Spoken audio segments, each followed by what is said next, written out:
Eleanor thought her quiet farmhouse in rural Ohio was the perfect escape. But at exactly 3:17 a.m., a stranger began appearing at the edge of her bed, silent, smiling, and impossibly real. When she uncovered the house's dark history, she realized she was not the first to see him, and maybe not the last. Hello everyone, welcome back. Tonight's story is a chilling one that might just keep you awake tonight. But before we begin, I want to know, where are you watching this from, and what time is it there right now? Drop it in the comments below. Alright, let's begin the story. The old farmhouse, set deep in the rolling hills of rural Ohio, was everything Eleanor had ever wanted. A wraparound porch for drinking coffee at sunrise, a stone fireplace that crackled with warmth on cold nights, and a sky so dark with no city lights that the stars looked like a spilled handful of diamonds. She had moved there to escape the relentless noise of her life, to find a stillness she hadn't known since childhood. For a year, the house was her sanctuary. Its creaks and groans were the comfortable sounds of a living, breathing structure. The silence was a blanket she could wrap herself in. Then, the quiet changed. It was subtle at first. A feeling of being watched when she was alone in the kitchen. A cold draft in the hallway, even with every window sealed tight. She brushed it off as an overactive imagination, a side effect of living so far from civilization. She told herself it was just the isolation settling in. But then, one night, she woke up with a start. The digital clock on her nightstand glowed 3:17 a.m. Her breath caught in her throat. She wasn't alone. Sitting at the very edge of her bed, his back to her, was a figure. A man. His posture was slumped, his shoulders bowed, as if the weight of the world was resting on them. He was dressed in what looked like an old, dark suit, frayed at the cuffs, and he was completely still. Eleanor was frozen, a statue of pure terror. She couldn't scream, couldn't move. Her mind raced, grappling with the impossible reality. How did he get in? The doors were locked. The windows were secured. She didn't own a dog, so there was no alarm to be triggered. He was just there. She squeezed her eyes shut and then opened them again. He was still there.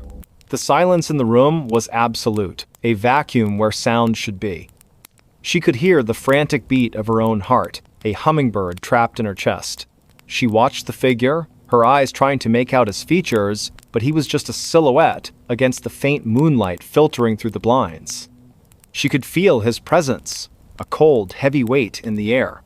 He wasn't breathing, not in a way a living person would. There was no rise and fall of his shoulders, just a desolate, unmoving stillness. After what felt like an eternity, he began to move. Slowly, deliberately, he lifted one hand and rested it on the bed, just beside his leg. The fabric of the comforter didn't shift, but she felt a sudden, profound coldness radiating from the spot. It was like touching frozen steel. Then, just as slowly, he began to turn his head. Eleanor's breath hitched. She could see the profile of his face now. It was thin, gaunt, with an unnerving hollow where his eyes should have been. The other side of his face was lost in shadow. He was turning, slowly, agonizingly, to look at her. She felt an overwhelming dread, a primal fear that had nothing to do with a home invader and everything to do with something ancient and wrong. She knew, with a terrifying certainty, that this was not a person. He was facing her now. She could not see his eyes in the gloom, but she felt them. 2 pinpricks of icy malice piercing through the darkness. A shiver of pure dread ran from the top of her head down to her toes. Then she saw his mouth, a long, thin line that curled up into a slow, deliberate, grotesque smile. The smile was not one of mirth or greeting. It was the smile of a predator, of a thing that had found its prey. And just as she felt the scream tear its way up her throat, the figure vanished. Not faded, not dissolved into mist, he simply ceased to be. One moment he was there, a solid form on the edge of her bed, and the next the space was empty. The cold spot on the comforter was gone. The heavy, oppressive feeling in the room lifted, replaced by the familiar, comforting quiet of her farmhouse. But the quiet was no longer a blanket. It was a shroud.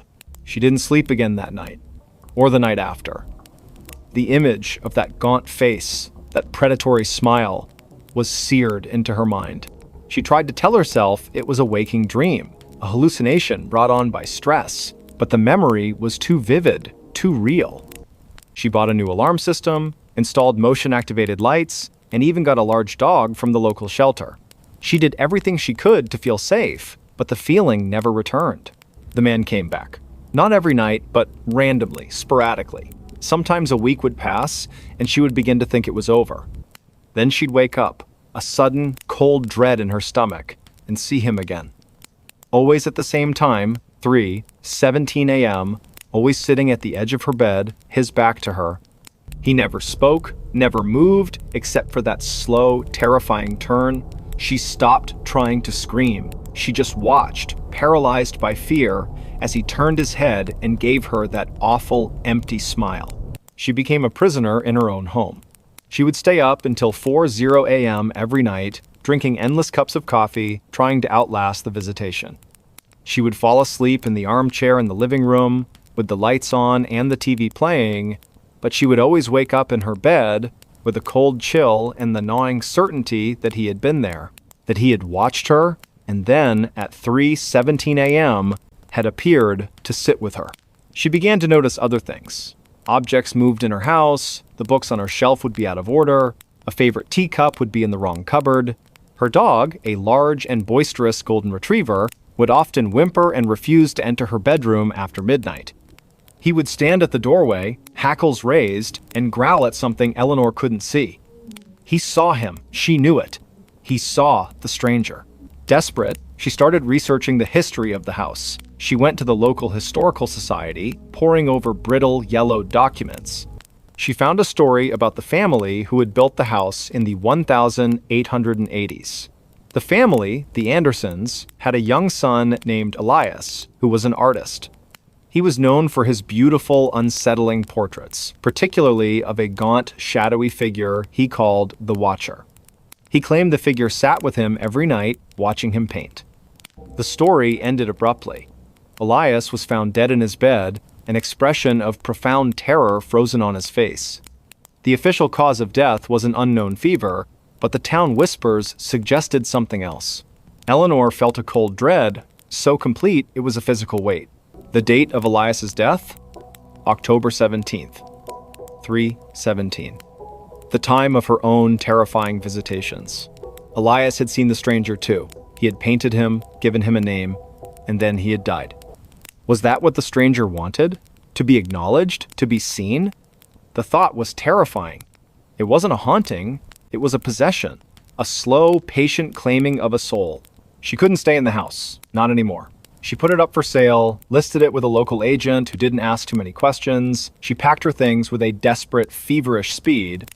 As she placed the last box in the back of her car, she felt a profound wave of sadness. She loved this house. It had been her sanctuary, and now it was a cage. She couldn't shake the feeling that she was abandoning Elias, leaving him with his tormentor. She decided to do one last thing before she left. She went back inside, into her bedroom. She looked at the empty space at the edge of her bed, where the stranger sat. "I'm not like Elias," she whispered into the empty room, her voice trembling. "I'm not an artist. I can't paint you. I can't keep you here." She went to her desk and found a piece of paper and a pen. She didn't know why, she just felt compelled to. She wrote the numbers 3:17 in large, clear script. And below it, she wrote, "I see you." She left the paper on the bedside table and walked out of the room, closing the door behind her. She didn't look back. She got in her car and drove away, the headlights illuminating the winding country road as she left the dark, silent house behind. She moved to a small apartment in a bustling town, a place full of noise and people and light. She felt a profound sense of relief.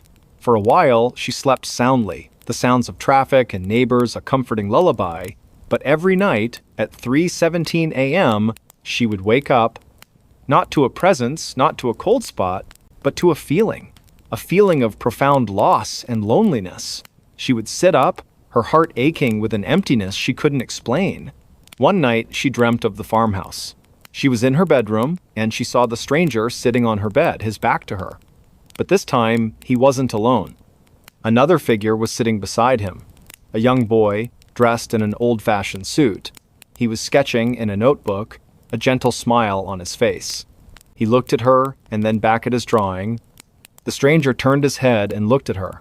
He didn't smile, his grotesque smile. He just stared at her with that hollow place where his eyes should have been. And then, slowly, he nodded. A single, clear gesture.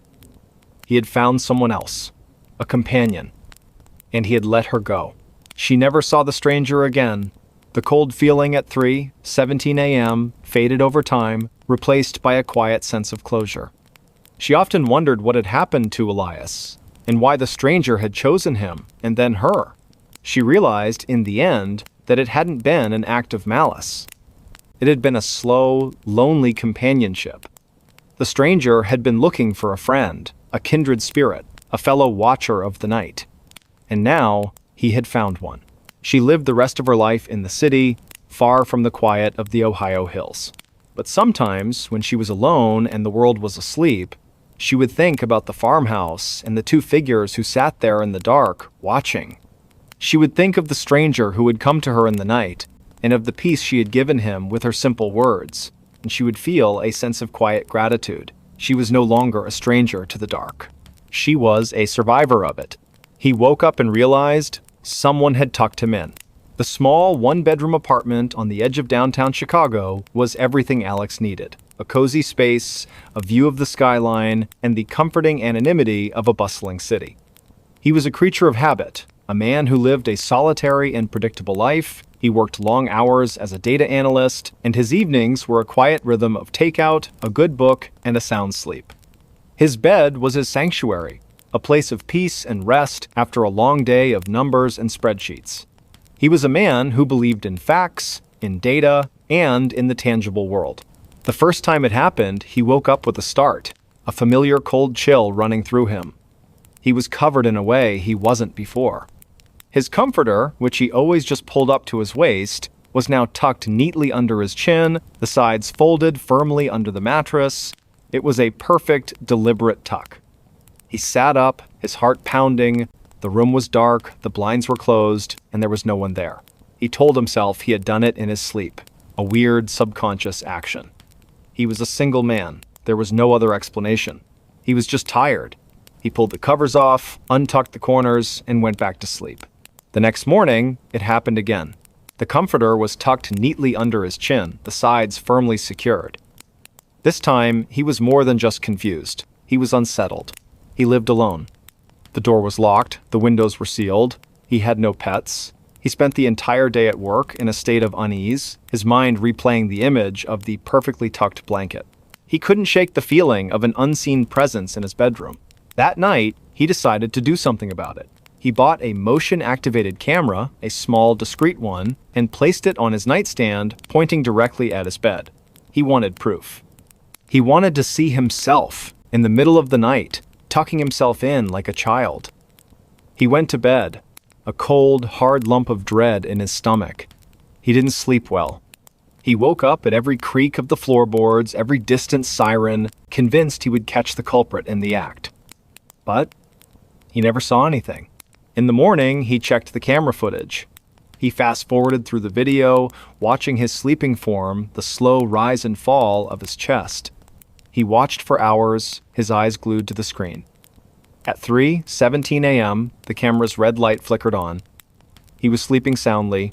The blanket was just over his waist, as he had left it. Then he saw it.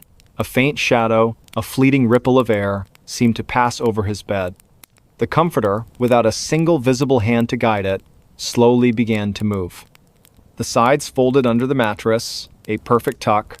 The top of the comforter was pulled up, just to his chin. The motion was slow, deliberate, and silent. There was no one there. Just a shadow, a presence, a force that was tucking him in. Alex's breath hitched in his throat. He went back to the footage, watched it again and again, hoping it was a glitch, a trick of the light, but it wasn't. The motion was too fluid, too purposeful. It was an entity, a thing that was entering his room, not to scare him, not to harm him, but to perform a quiet domestic act. It was tucking him in. The terror of a monster was replaced by a more insidious, a more profound kind of fear. The fear of something that was a part of his life. a silent, unseen companion that watched him sleep and cared for him in its own chilling way. He couldn't stay in the apartment anymore. The feeling of being watched was too much to bear. He didn't tell his friends or family why he was moving. How could he explain that he was leaving his home because a ghost was tucking him in? He found a new place, a modern building with a doorman, a place where he was sure no one could get in. He meticulously checked every lock, every evening before he went to bed. He was determined to leave the terror behind. The first few nights were peaceful. He slept soundly, his dreams free of shadows and fear. He started to believe it was over, that he had finally escaped whatever had haunted him. But then, one morning, he woke up and noticed something strange. A faint, almost imperceptible circular impression on his pillow, as if a head had been rested there. He dismissed it. A crease in the pillowcase. The next morning, it was there again. And the morning after that, it was a silent message. A new kind of tuck. He began to research the history of his old apartment building.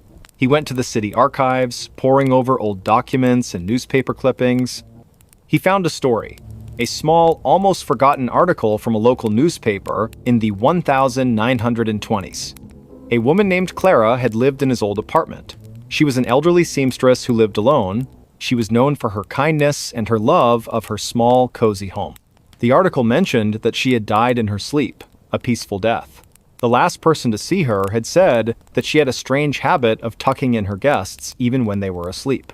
She believed it was a way of showing care, a quiet, gentle act of love. Alex felt a cold dread so complete it was a physical weight. Clara, the seamstress who had lived in his apartment, she hadn't left. She was still there, in the quiet, empty space, performing her small act of care. She wasn't a monster. She was a ghost who had chosen him, a lonely ghost who was just trying to be a good host. The thought was somehow more terrifying than any demon or ghoul. The ghost of a lonely seamstress who wanted to be his friend. He couldn't go back to the old apartment. He had left her. He had abandoned her. Her simple, kind act of tucking him in. He felt a profound sense of guilt. He had feared her, run from her, when all she had wanted was to care for him. He sat in his new, modern apartment, a city of millions around him, and felt more alone than ever before. He thought of Clara, of the lonely ghost in the old apartment, still waiting, still watching. He decided to go back. He had to. He had to apologize. He had to let her know he wasn't afraid. He went to the old building, a key in his pocket that he had never returned. He went up the 3 flights of stairs, his heart pounding in his chest. He unlocked the door to his old apartment, and he walked in. The apartment was empty, cold, and quiet. He went to his old bedroom, the place where the tucking had happened. The room was just as he had left it, the bed stripped bare. He went to his old nightstand, the place where he had put the camera. He sat on the floor, his back against the wall, and he spoke. "I'm sorry, Clara," he whispered into the empty room. "I'm so sorry. I didn't understand." The air grew heavy. The scent of lavender, faint and old, filled the room. He felt a sudden, profound sense of peace. The cold was gone. The fear was gone. He felt a gentle, loving presence. He didn't know if she was there, but he knew she had heard him. He had finally given her the acknowledgement she had so desperately sought. He had apologized. He left the apartment, closing the door behind him, and he didn't look back. He felt a sense of closure, of peace. He had done the right thing. He had faced his fear, and he had found a kind of forgiveness. He was a man who had been haunted, and now he was a man who was free. He went back to his new apartment, to his new life, and for the first time in a very long time, he slept soundly. He was no longer afraid of the dark or of the quiet. He was no longer afraid of being alone. He had faced his greatest fear, and he had found a kind of love in it. But some things are not that simple. The next morning, he woke up with a start. The comforter was tucked neatly under his chin, the sides folded firmly under the mattress. It was a perfect, deliberate tuck. He sat up, his heart pounding. The room was dark, the blinds were closed, and there was no one there. He looked at the comforter, at the perfect, impossible tuck. The ghost of Clara had followed him. She hadn't wanted to be left behind. She was still with him, in his new apartment, in his new life, a silent, unseen companion. The fear returned, a familiar, cold dread. He had apologized. He had tried to be a good man. But he had been a man who had been chosen, and a ghost who has chosen you will never let you go. The quiet, gentle terror of the tucking would be a part of his life forever. The tucking was a daily occurrence now. It became part of his routine. He would go to bed, leave his covers untucked, and in the morning they would be perfectly folded. It was a constant, unsettling reminder of his unseen companion. He no longer felt fear, but a weary acceptance. It was a part of his life, a strange, impossible roommate. He would find other small signs of her presence. The faint scent of lavender when he walked into his bedroom, a single loose thread on his pillowcase, as if she were a seamstress still at work. He tried to live a normal life, but the secret of his nocturnal visitor was a heavy weight on his soul. He started to talk to her. He would lie in bed in the dark and whisper into the silence. He would tell her about his day, about his work, about the new coffee shop he had found. It was a strange, one-sided conversation, but he felt a sense of connection, a strange companionship with the ghost of a lonely seamstress. He wasn't just a man who was haunted. He was a man who was no longer alone. But the companionship was not without its own brand of terror. Sometimes he would wake up, and the blankets would not be tucked. Instead, they would be pulled down to his feet, and he would feel a cold, icy presence on his chest. It was a new kind of tuck, a new kind of terror. It was a warning, a reminder that she was not just a kind old woman, she was a ghost. And ghosts are not always kind. One morning, he woke up, and he was not just tucked in. He was wrapped tightly in the blanket, his arms and legs bound to his body. He struggled to get free, his heart pounding with a primal, suffocating fear.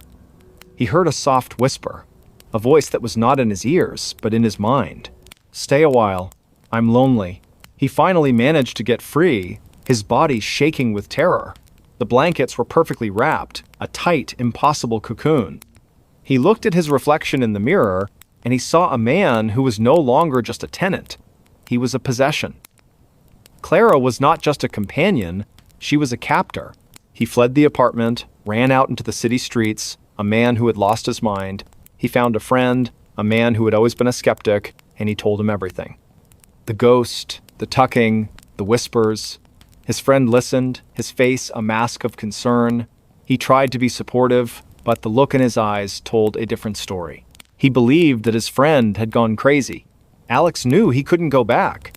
He couldn't go back to the apartment, to the woman who was trying to love him to death. He lived on the streets for a week, sleeping in parks and bus stations, a man with no home, no peace, no sanity.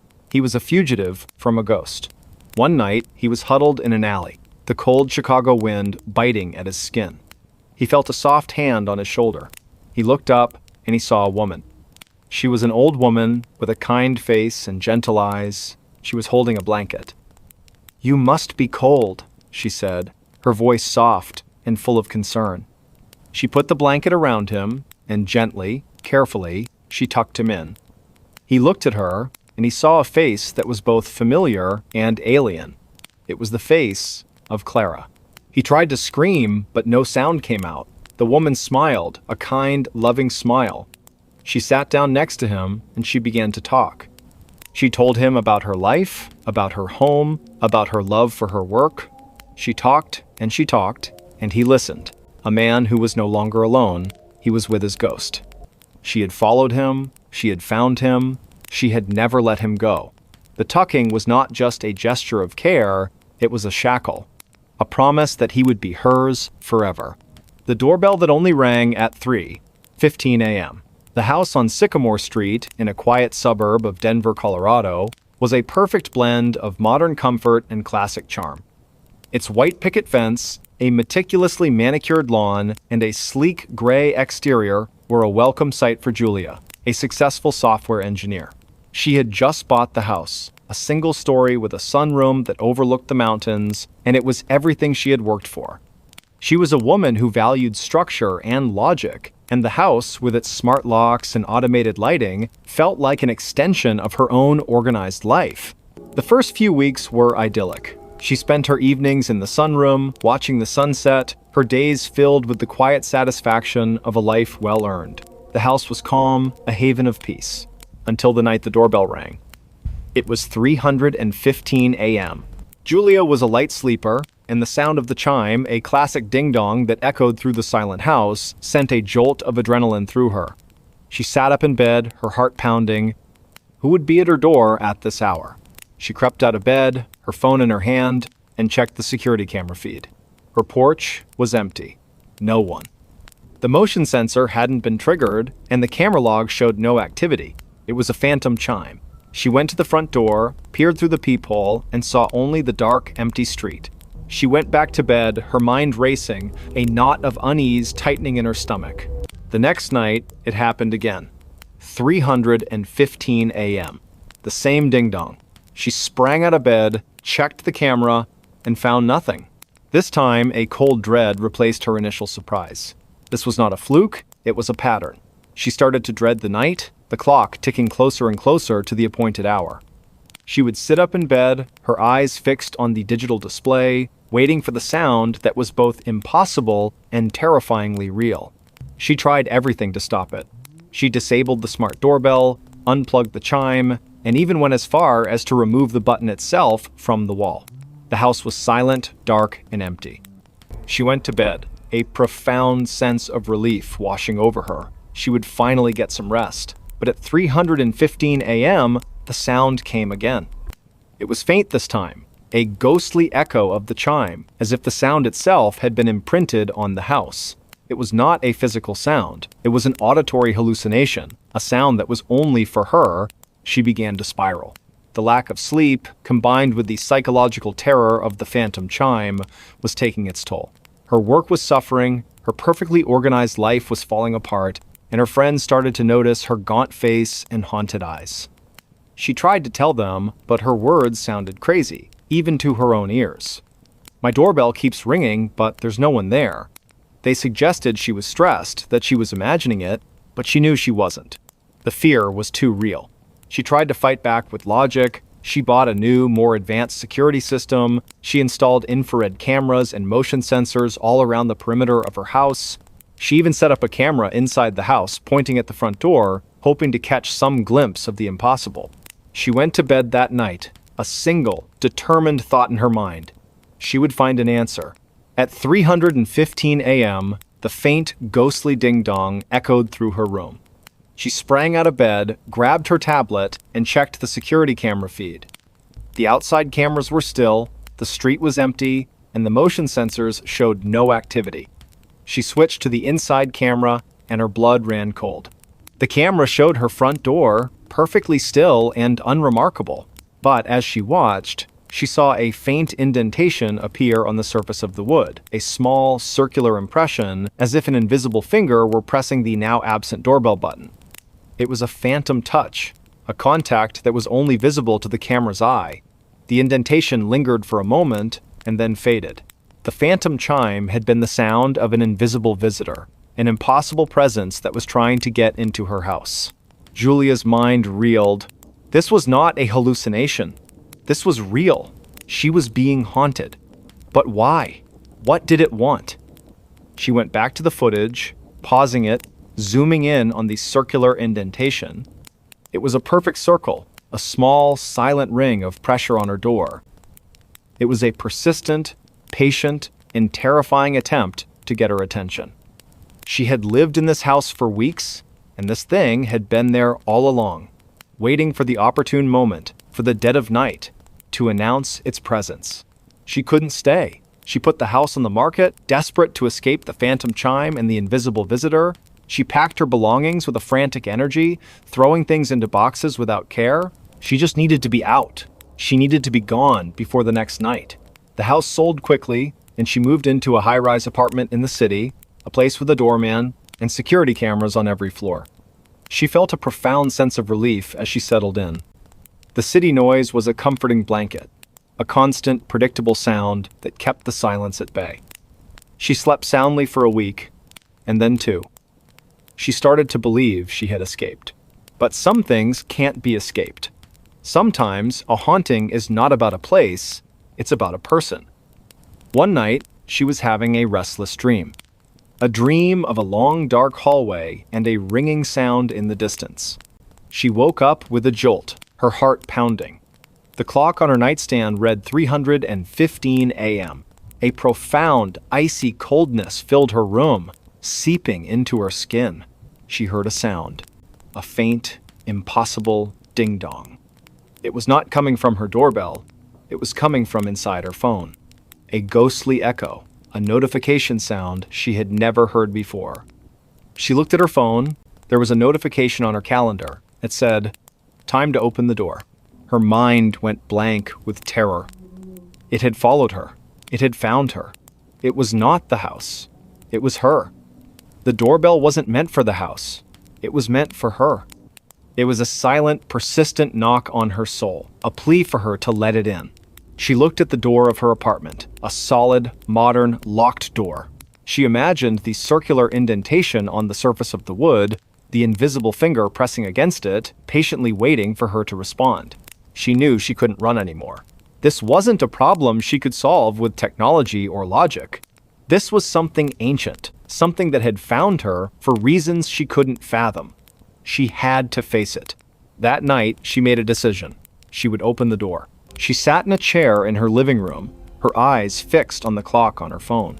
She felt the coldness, the familiar dread. The clock ticked closer to 3:15 a.m. She took a deep breath. She was a woman who valued structure and logic, and the most logical thing to do was to face the impossible. 3:15 a.m. The sound came. The faint, ghostly ding-dong, a sound that was not in her ears but in her mind. She stood up, her legs shaking, and walked to her front door. She took a deep breath, and with a hand that was surprisingly steady, she unlocked the deadbolt. She turned the knob and slowly, deliberately, pulled the door open. The hallway outside was empty. The lights were on, the cameras were on, and there was no one there. She felt a profound sense of confusion. She had expected a gaunt figure, a shadow, a presence. But there was nothing. The doorbell didn't ring again. She stood there for a long moment, looking at the empty hallway. She closed the door, locked it, and went back to bed. She slept soundly for the first time in months. She had faced her fear, and it had vanished. She woke up the next morning, feeling a sense of peace and liberation she had never known. She thought about the phantom chime, about the ghost that had haunted her.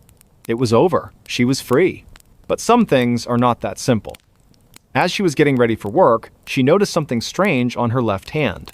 On her ring finger, a small circular impression, a faint, ghostly bruise, as if an invisible ring had been pressed onto her skin. She tried to rub it off, but it wouldn't fade. It was a permanent mark, a silent souvenir of the night she had opened the door. She looked at her hand, and she felt a sudden, deep sense of understanding. It wasn't about a door. It was about a commitment. She had invited it in. She had accepted its presence. The doorbell was not a request to enter. It was a symbol of a promise. She had been chosen. And the phantom chime had been the sound of an unseen ceremony. She was now bound to the thing that had haunted her, a partner in a haunting she had no memory of. And sometimes, when she's alone and the city is quiet, she looks at her hand, at the faint, circular bruise, and she hears it, a soft, gentle knock. A knock that is not a chime, but a promise. A knock that has followed her and will continue to follow her for the rest of her life. She is not just a homeowner anymore. She is a bride to a ghost. And the phantom chime was the sound of her wedding bells. Why his bedroom window was always unlocked in the morning. The apartment on the third floor of a pre-war brownstone in Brooklyn was a classic New York City find. High ceilings, hardwood floors that groaned with every step, and large windows that looked out onto a quiet, tree-lined street. For Ethan, a young architect, it was a dream. He had moved there for the space and the light, a welcome change from the cramped studio he had occupied for years. He meticulously arranged his furniture, set up his drafting table by the window, and settled into a life of predictable, quiet solitude. The first strange occurrence was so subtle he almost missed it. He was a creature of habit, and his morning ritual never varied.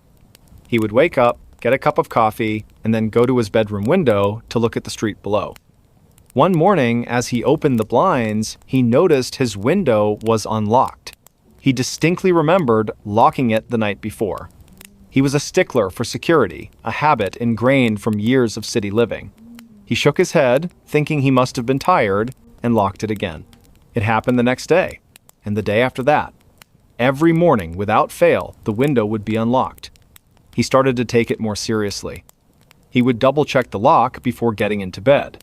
He would even take a picture of it with his phone, the lock firmly in place, the brass bolt slid securely into the frame. In the morning, he would check the photo and then look at the window. The photo would show the window locked, the window would be unlocked. He couldn't explain it. He was a rational man, a man who believed in cause and effect. He considered every possibility. Was it a draft? A faulty lock? He took the lock apart, cleaned it, and reassembled it. It worked perfectly. He even installed a secondary lock, a simple latch at the top of the window frame. He would lock both of them, and in the morning, both would be unlocked. It was a maddening, impossible reality. The feeling of dread began to seep into his life. He was no longer just annoyed, he was terrified. Someone or something was in his room every night. He couldn't shake the image of a gaunt, shadowy figure standing by his bed watching him sleep.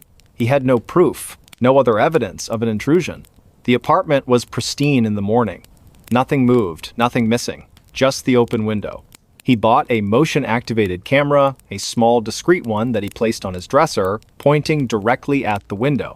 He was so nervous that night he barely slept, waking up at every creak of the floorboards. In the morning, he checked the camera. The video showed him getting into bed, the room falling silent. He fast-forwarded through the footage, watching himself sleeping peacefully. Then, at 2:47 a.m., he saw it. The camera's red light flickered on, the window was in the frame, and he saw, with a gut-wrenching certainty, the lock on the top latch slowly, silently slide out of place. A moment later, the main lock followed, the brass bolt retracting with an almost imperceptible click. The window itself did not move. It was as if an invisible hand had reached out and unlocked it. He watched, his heart pounding as the video continued. Nothing else happened. The room was still. The camera's light turned off and the video ended a few seconds later. Ethan's mind was a whirlwind of fear and disbelief. He had proof. There was a presence in his room, an entity that was not human that was unlocking his window every night. But why? What did it want? He looked at the video again, searching for any other sign, any other clue, but there was nothing. The room was a tableau of perfect silence and stillness. Just a window, unlocking itself. He couldn't stay in the apartment anymore. The feeling of being watched, of being vulnerable to an invisible intruder, was too much to bear. He called his landlord, told him he was breaking his lease, and began packing his belongings. He didn't tell his friends or family why. He didn't want to sound crazy. How could he explain that he was leaving his dream apartment because a ghost was unlocking his window? He found a new place, a modern high-rise in a different part of the city. The windows were new, made of reinforced glass, and the locks were mechanical marvels. He felt a sense of relief as he settled in, a feeling of security that he hadn't known in weeks. He meticulously checked every lock, every evening, before he went to bed. He was determined to leave the terror behind. The first week was peaceful. He slept soundly, his dreams free of shadows and fear. He started to believe it was over, that he had finally escaped whatever had haunted him. But then, one morning, he woke up and noticed something strange. A faint, almost imperceptible film of dust on his nightstand. He wiped it away, thinking nothing of it. The next morning, it was there again. And the morning after that, it was as if someone had run a single, ghostly finger over the surface of the wood. Then, he found something in his bed. A small, black feather. It was impossibly thin, almost like a piece of ash, and it was nestled in his sheets, right by his pillow. He picked it up, his hand trembling. It didn't look like any feather he had ever seen. It was a cold, alien object. He was losing his mind. He was trying to find a rational explanation for irrational events. He was back in the same cycle of fear, the same cycle of disbelief. He went to the old apartment. The window was locked, just as he had left it. He looked up at his old room, at the large, beautiful window, a window that had become a source of profound terror. He wondered if his replacement had noticed the unlocked window in the morning. He decided to do more research. He went to the local historical society, a musty old building filled with the memories of the city. He looked through old records of his brownstone, tracing its history back to the 1800s. He found a story, a small, almost forgotten article from a local newspaper. A young boy, a child named Edward, had lived in the building in the late 1800s. The boy was an insomniac, a child who would stay up all night, sketching in his notebook, his mind filled with fantastic, impossible creatures. The boy had an obsession with the window. He would open it every night, regardless of the weather, and stare out into the darkness, claiming he was watching for something that was coming for him. The article ended abruptly, mentioning that the boy had died in his sleep, a sudden, unexplained illness. The last person to see him had said that he had insisted on his window being left unlocked, a plea that his parents had ignored. Leo felt a cold dread so complete it was a physical weight. The boy's room. It was his old bedroom. The boy had been looking for something, a creature from his drawings, and he had believed that leaving the window unlocked was his only hope. He had died, and the window was locked. But what if the thing he was waiting for had finally come for him? And what if, in death, he was still waiting, still trying to open the window to let it in? He went home, his mind a feverish blur of fear and understanding. He looked at his modern, secure windows. He had left the old apartment, but the memory, the terror, the presence had followed him. He didn't sleep that night. He sat in a chair, watching the sunrise, a cold, hard knot of fear in his stomach. The next morning, he went to his bedroom, his heart pounding in his chest. He looked at the window. It was closed. He looked at the lock. It was locked. He felt a profound sense of relief. But then he saw it. A single, small, black feather on the windowsill. The same cold, impossible feather he had found in his bed. It wasn't just his old apartment that was haunted. He was. The entity, the thing Edward had been waiting for, had found him. It wasn't coming in through the window. It was already in. He called a locksmith, a friend of his who specialized in antique locks.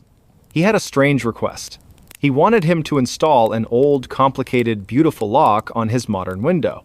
He wanted a lock that would be a challenge, a lock that would require skill and care to open. His friend, curious, asked him why. Leo just said he had a fascination with old mechanisms. The lock was installed.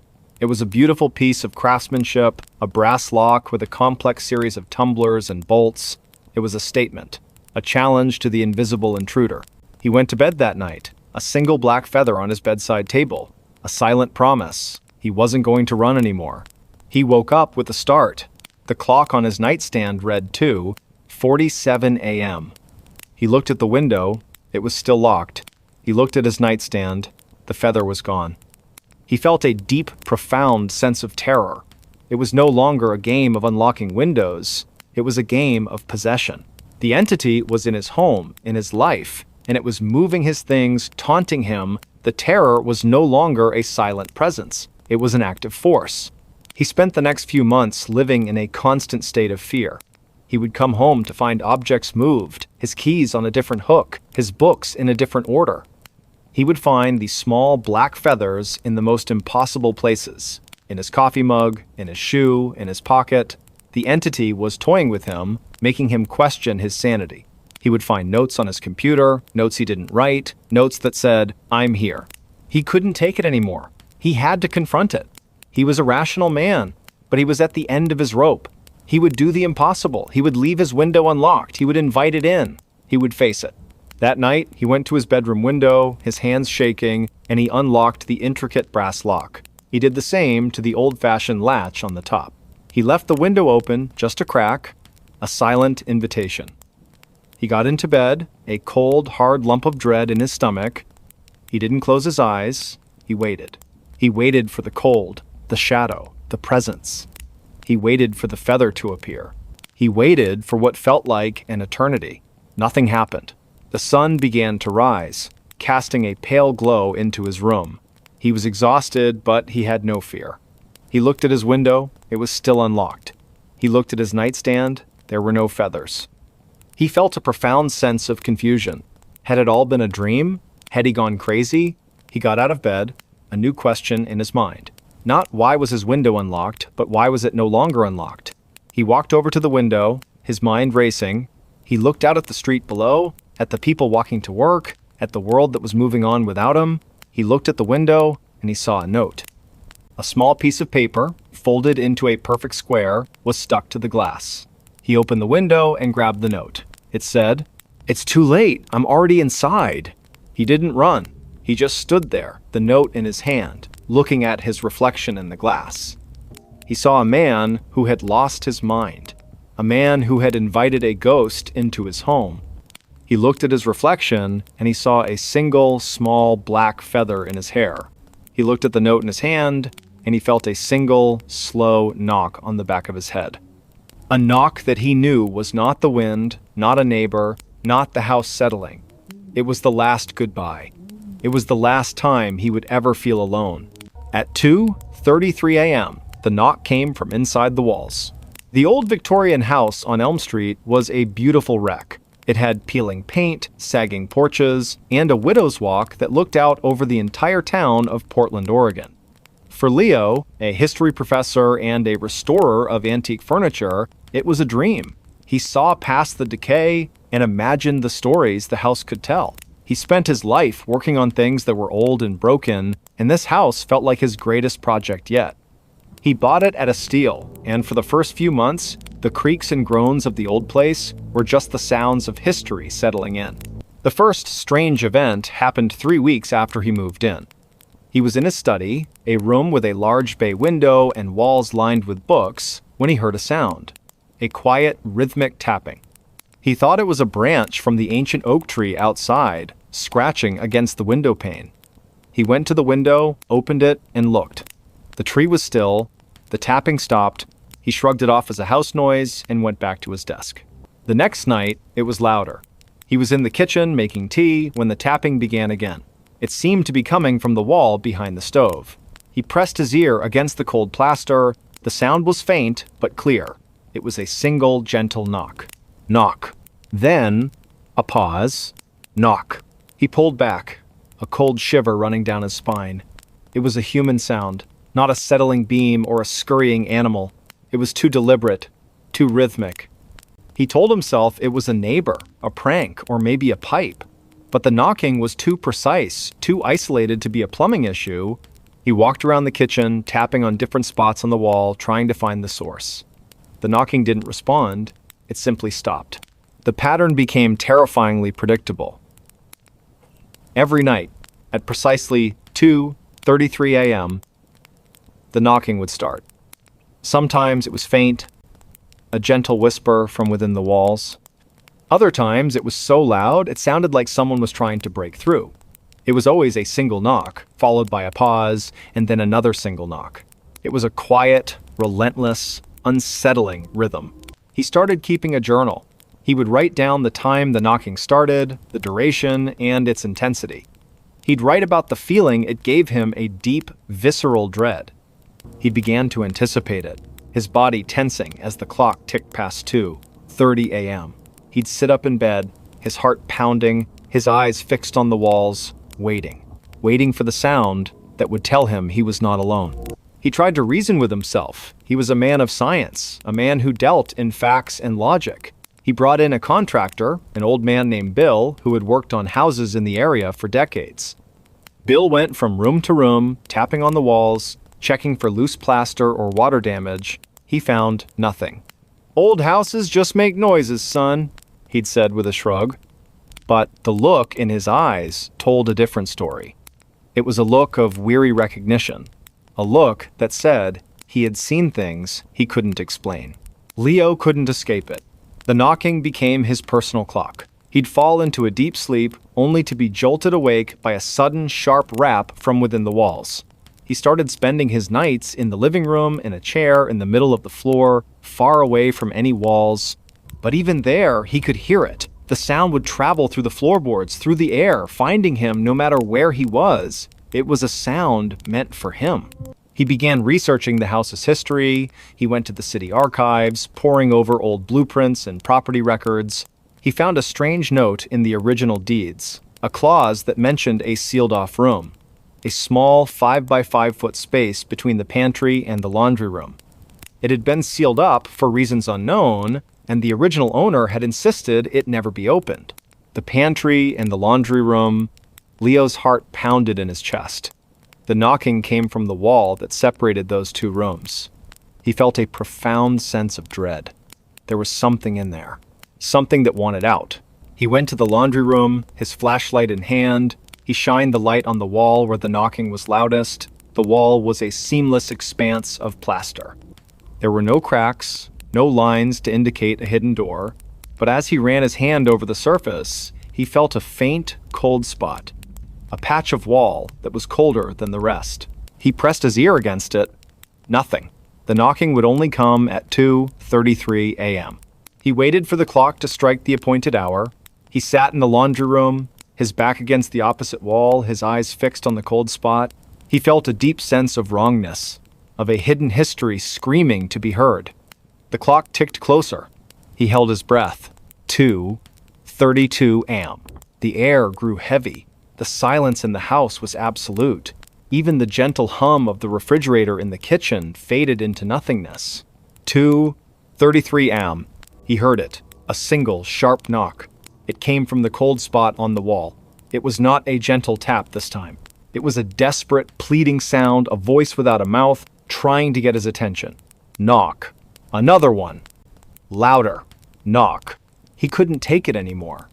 The mystery, the fear, the relentless rhythm had broken him. He went to his shed, grabbed a hammer, and returned to the laundry room. He didn't care about the history, the property value, or the original deeds. He just needed to know. He needed to make it stop. He took a deep breath, raised the hammer, and swung. The hammer hit the plaster with a dull thud. A small crack appeared. He swung again and again, the plaster shattering, revealing the lath and plaster beneath. He kept hitting, tearing the wall apart, until he hit a piece of wood. It was an old piece of wood, but it was solid. He hammered away at it, his arms aching, his mind a feverish blur of fear and determination. He kept going, until he had torn a hole big enough to see inside. He shined his flashlight into the darkness. The space was a small, dusty closet. There was a single small chair in the middle of the room. On the seat of the chair, sitting perfectly still, was a doll. It was a little boy doll, dressed in old-fashioned clothes, with porcelain skin and painted blue eyes. The doll was sitting in a pose that was eerily human, and on the floor next to the chair, there was a single small piece of paper. He reached in, his hand shaking, and pulled it out. It was a note, written in a child's shaky hand. It said, "I want to play." And Mescrew, Leo dropped the paper and the flashlight. He stumbled back, his breath coming in ragged gasps. The knocking stopped. The silence returned. It wasn't the silence of peace, but the silence of a predator who had found its prey. He had opened the door. He had let it out. He sold the house a month later. He didn't tell the new buyers about the hole in the wall, the sealed-off room, or the doll he had found. He couldn't. Who would believe him? He moved to a new city, to a modern apartment, with no history, no secrets, no hidden rooms. He got a new job, a new life. He was a man who had left his ghosts behind.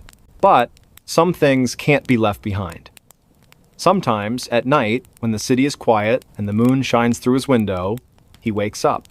His heart pounds, a cold chill running through his veins. He looks at the clock on his phone. 2:33 a.m. He looks at the wall of his new, modern, perfectly sealed apartment, and he waits, and he listens. And sometimes, just sometimes, he hears a single, gentle knock.